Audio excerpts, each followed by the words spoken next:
गांव में एक गरीब बुढ़िया अपने छोटे से परिवार के साथ रहा करती थी। बुढ़िया का बेटा शामू कमाने शहर जाया करता था और एक दिन शामू के गैर हाजिरी में शामू के बेटे की तबीयत अचानक बहुत नाजुक हो गई। माँ जी, गुड्डू का बुखार तो उतर ही नहीं रहा, हमें इसे डॉक्टर को दिखाना ही होगा, कहीं से पैसों का इंतजाम कीजिए। बहू, मैं कहाँ से लाऊं पैसे?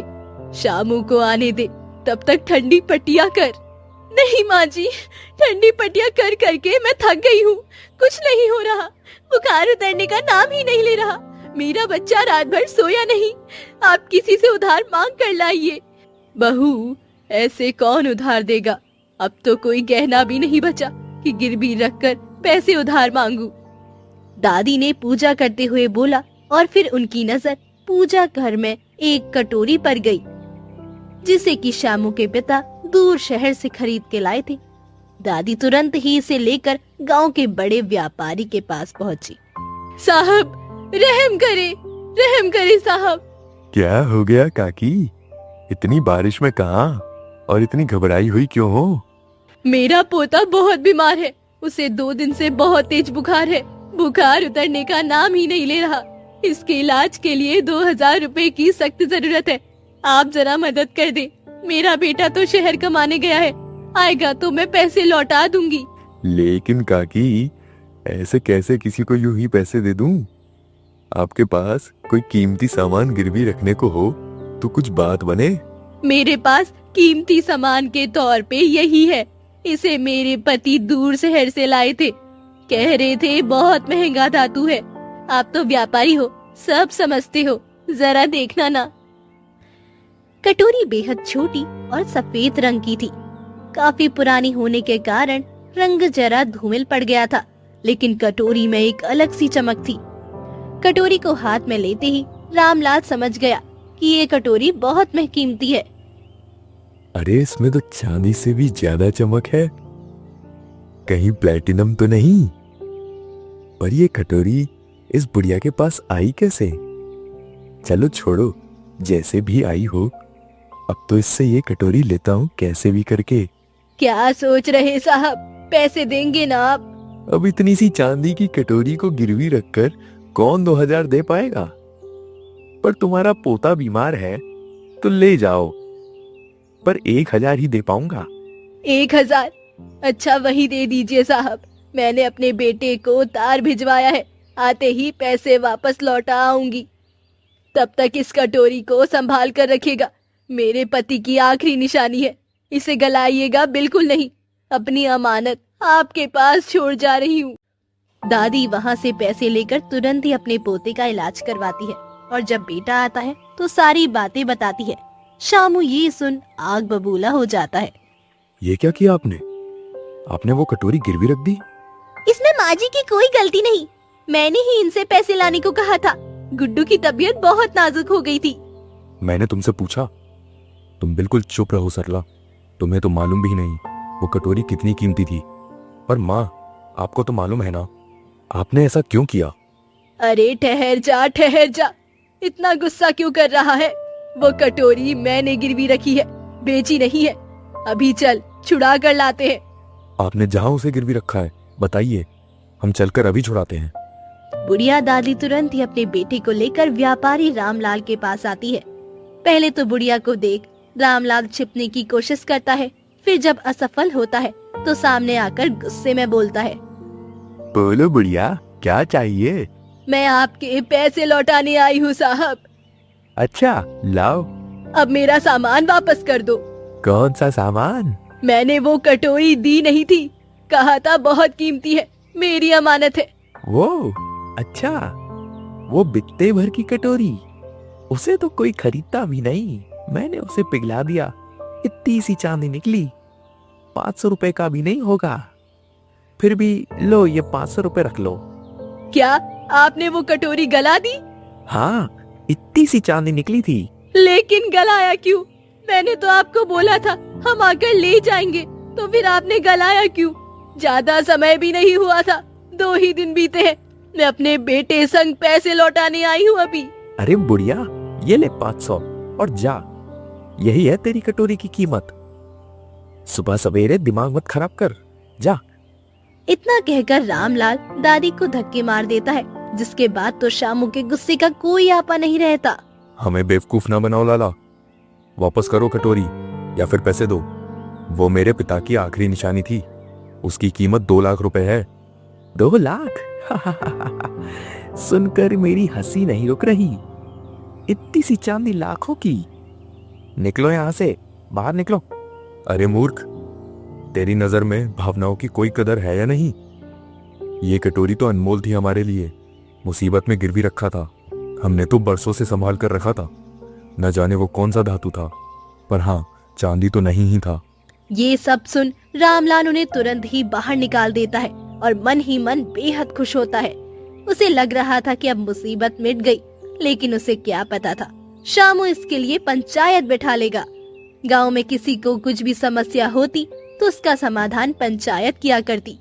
ऐसे ही शामू भी अपनी समस्या लेकर सरपंच जी के पास पहुंच गया। इंसाफ करें मालिक, इंसाफ करें।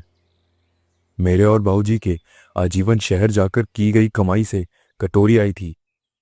बुरे समय में चांदी समझकर माँ ने उसे गिरवी रखा था।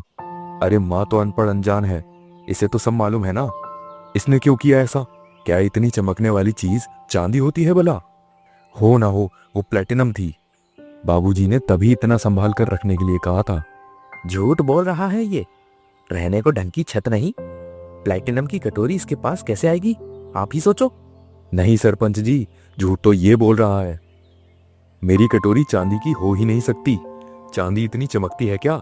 आप इन लोगों से ही पूछ लीजिए, इन लोगों ने देखी थी वो कटोरी। रामलाल की वो कटोरी किस किसने देखी थी? क्या किसी को पता है वो कौन सी धातु की थी? मैंने देखी है, वो महंगी थी। मैं भी जब छोटा था तो इनके बाबूजी के साथ शहर काम करने जाता था। शामू के बाबूजी ने खरीदी थी। हाँ, मैंने भी देखी थी। एक कटोरी थी इनके घर जो बहुत चमकती थी। चांदी थोड़ी इतनी चमकती है, कोई बहुत महंगी धातु होगी। ये सब झूठ बोल रहे हैं महाराज। आखिर ये सब शामू के दोस्त ही है ना। सब मुझे लूटना चाहते हैं। इनमें से कोई भी शामू के जान पहचान के नहीं। यह भी सही है। क्या सही है महाराज? अरे जो मेरे जान पहचान के होंगे, आखिर वही लोग कटोरी देखे होंगे ना। ये तो स्वाभाविक है। मेरी माँ हर रोज इस कटोरी में भगवान को भोग लगाती है। जो लोग मेरे घर पूजा पाठ में आते होंगे वही कटोरी देखेंगे ना। ये लोग आते थे, इन्होंने देखी है, और इतने लोग झूठ बोलेंगे क्या भला? यह भी सही बात है। जान पहचान के होंगे तभी ना कटोरी देखेंगे। लेकिन मालिक, कायदे से देखे तो रामलाल ने नाइंसाफी की है। माना हम सब झूठ बोल रहे, कटोरी चांदी की ही हो, लेकिन जब मैंने सिर्फ गिरवी ही रखा था और 2 दिन बाद ही पैसे लौटाने भी गई तो इसने उसे पिघलाई क्यों?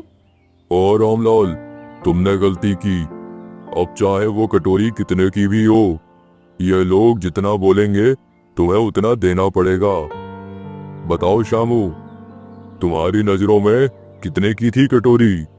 मेरी नजरों में ये कटोरी 10 लाख की थी। ये सुनकर रामलाल एकदम से आग बबूला हो गया और झट से बोला, झूठ ना बोल शामू, वो कटोरी 2 लाख की थी। लेकिन तुम तो बोल रहे थे कि कटोरी के 500 बने हैं, अभी 2 लाख पर आ गए।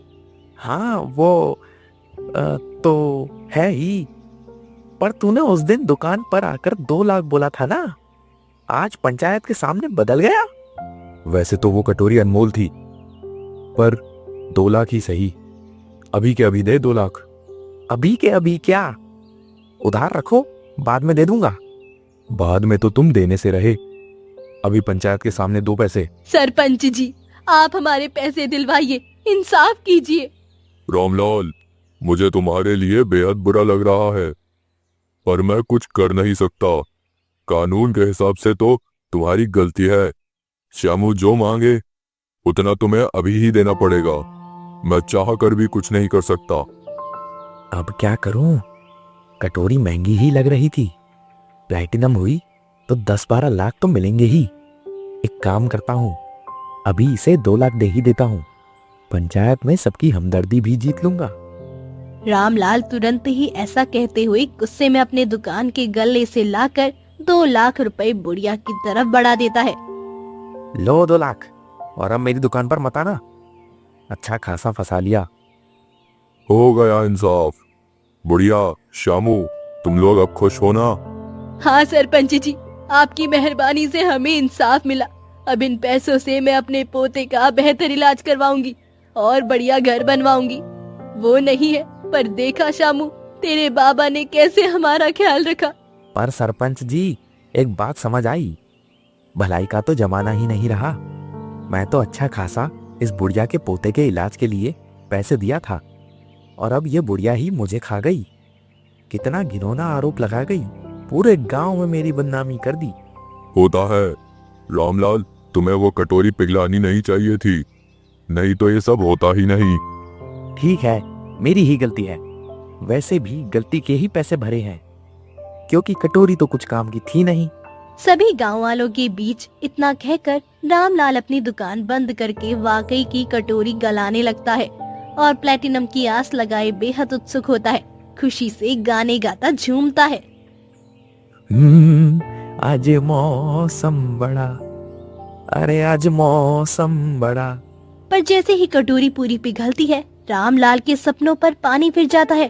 उसके हर एक अरमान चकनाचूर हो जाते हैं। अरे ये क्या, ये तो कुछ भी नहीं है, सिर्फ चमकने वाला एक शौकीन धातु जान पड़ता है। इसके तो कोई फूटी कौड़ी भी ना दे। हाय दैया, ये मैंने क्या कर दिया?